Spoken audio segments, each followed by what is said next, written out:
Clashes are escalating between Iranian security forces and protesters over the death of a young woman in police custody. Several U.S. senators told VOA they admire the protesters for standing up for the rights of women. VOA senior diplomatic correspondent Cindy Sain reports.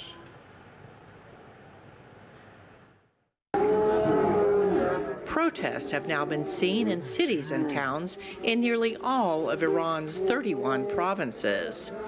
In this cell phone video obtained by VOA Persian, Iranian police are seen shooting at defiant protesters late Wednesday in the northwestern town of Bukhan in West Azerbaijan province. The protests began on September 16th with the death of 22-year-old Mahsa Amini, who was held in captivity by Iran's morality police for improperly wearing her hijab or headscarf. Human rights groups say at least 8 people have been killed in the demonstrations, though the number could be higher.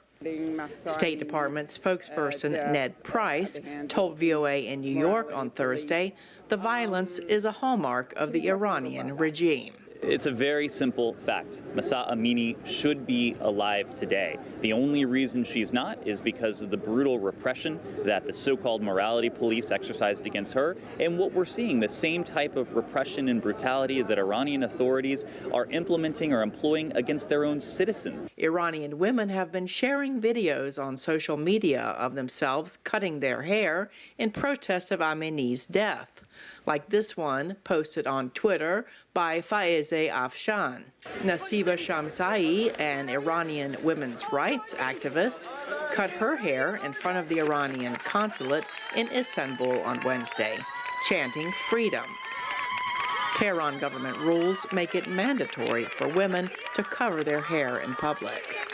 Iranian President Ibrahim Raisi told the UN General Assembly on Wednesday he proudly defends the rights of his people.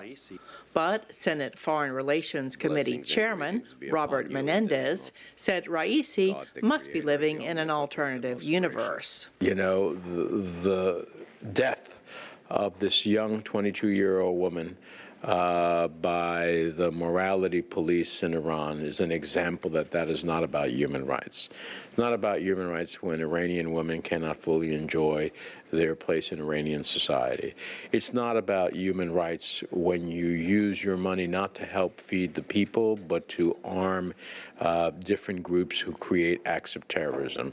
VOA asked Republican Senator Rob Portman about President Joe Biden's UNGA remarks, during which he said diplomacy is the best way to deal with Tehran. To me, the key is getting the rest of the free world to join us.